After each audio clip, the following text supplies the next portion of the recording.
Hello again, everybody. Hopefully you have your copy of Because of Winn, Dixie. So that's what we're reading for today. You're on chapter 8. Alea and Tylen, I think that you might be a little bit behind. I know that we at least got through chapter 5. So you might need to read chapter 6 and 7. But you'll be the ones that can judge what you've already read. So if you haven't read chapters 6 and 7, you'll want to do that to catch up. And then Alistair, Lily, and Karen, I feel like one of you might have missed chapter 7 when you read it, but I can't quite remember. So if you need to get caught up to chapter 8, pause the video now and read whatever chapters you need to read, and then we can go on to chapter 8. And if you need to read those chapters that you've missed, you just gotta read them. There's no worksheet or anything attached to them. All right, so we are ready for chapter 8. So I've got your vocabulary words on your worksheet, and this worksheet is also right underneath this video on Google Classrooms and on your website. So remember that we're talking about inferences and prediction.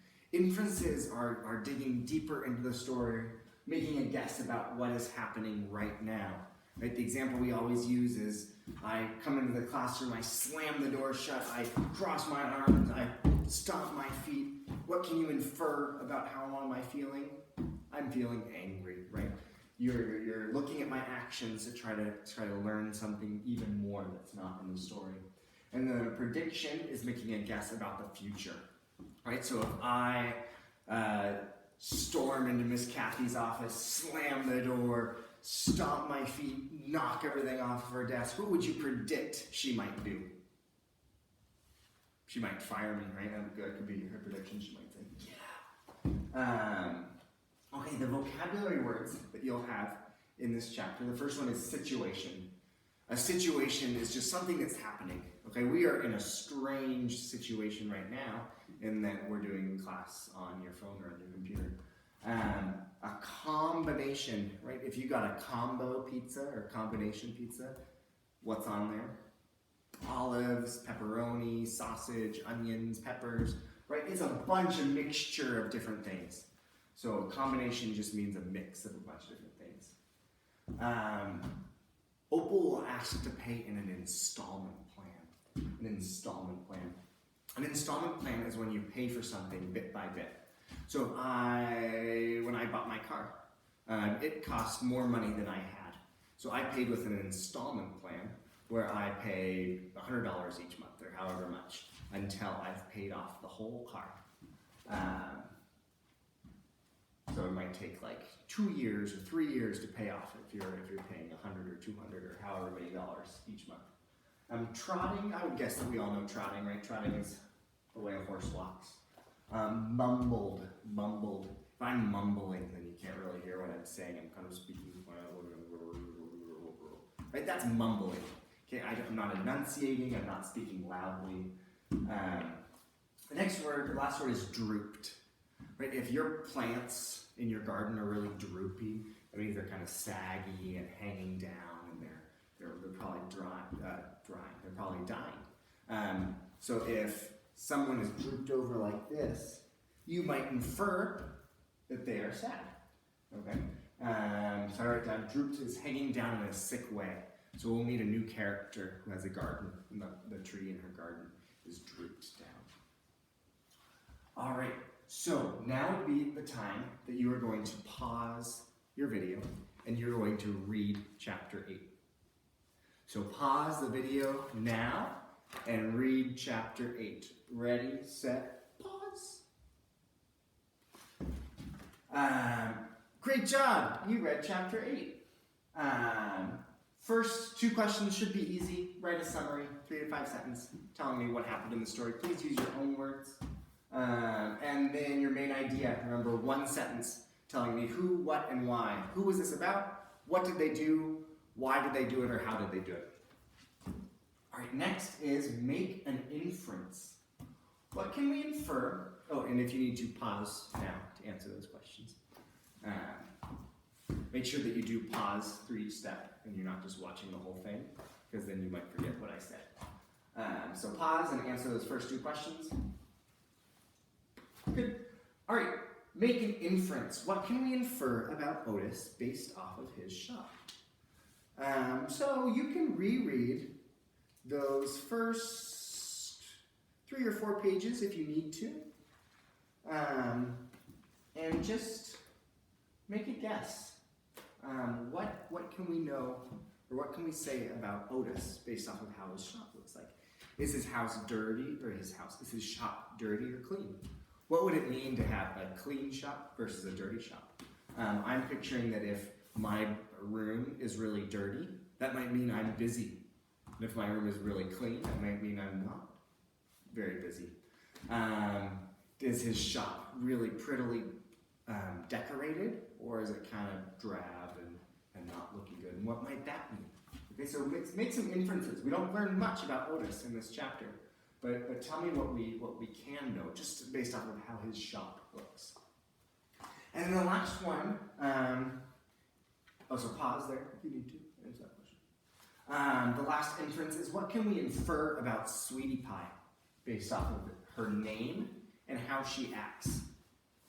So if you hadn't even read the book yet, and I said there's a character named Sweetie Pie, what would you guess? How old is she? Is this like someone my age? Is this someone your grandparents' age? Is this a little kid? What does the name Sweetie Pie make you think of? And then think of how she acts. Is she like super smart and knows everything and talks like an adult? Or does she talk more like a child? And what can we know? What can we infer about her based off of all that? All right, so pause this video here to answer that question.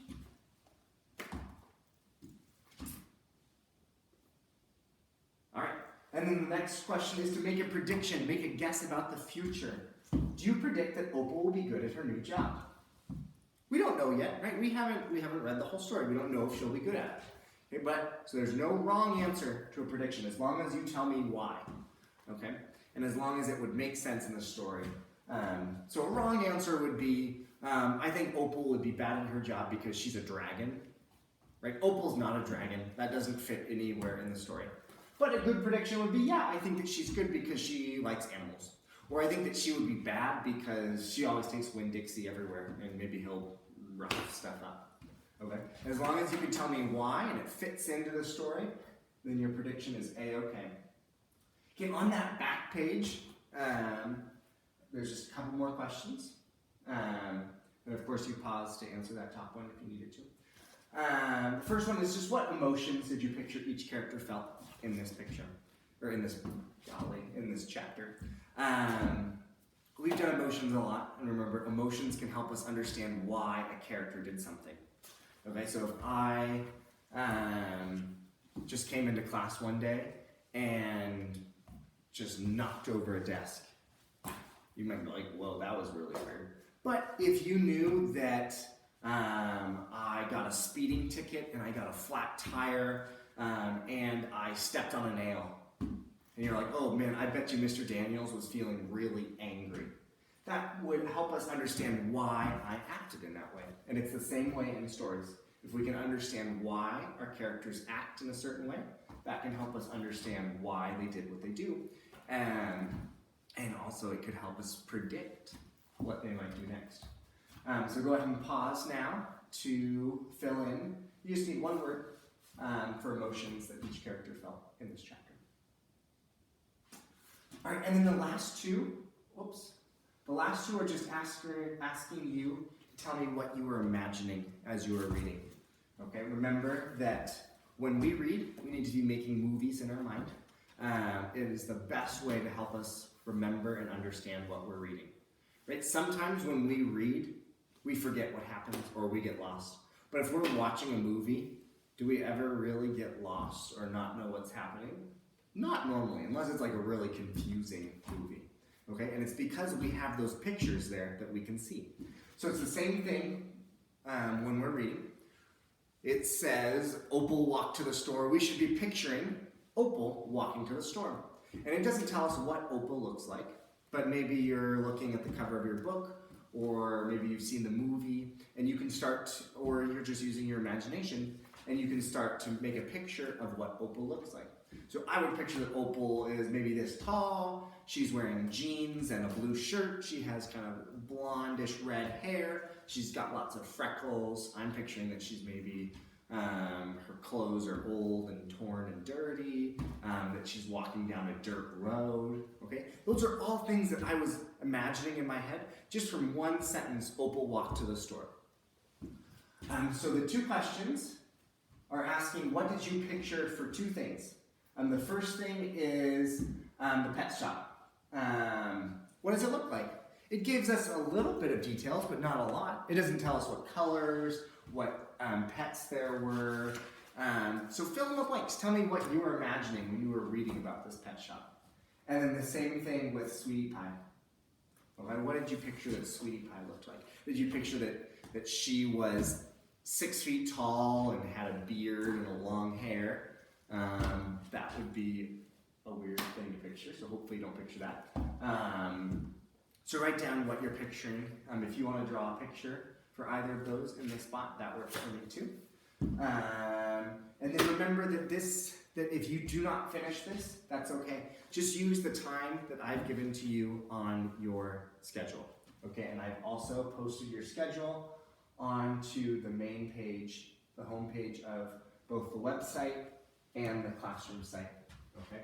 I will think of some sort of reward for those of you that turn your reading in on time, just like we're doing for math.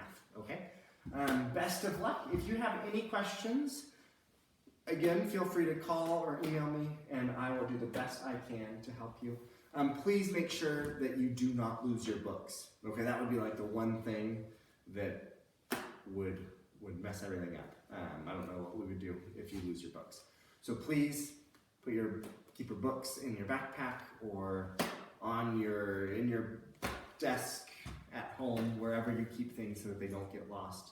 Maybe give it to your parents or guardians after they're done so they can keep it in a safe place. And I think hanging up your packet and your schedule on your fridge, just like what you're supposed to be doing normal weeks with your reading schedule, would be a good place to keep it so it doesn't get lost. All right, hope you all are having a great day and you are almost done with your classwork for today.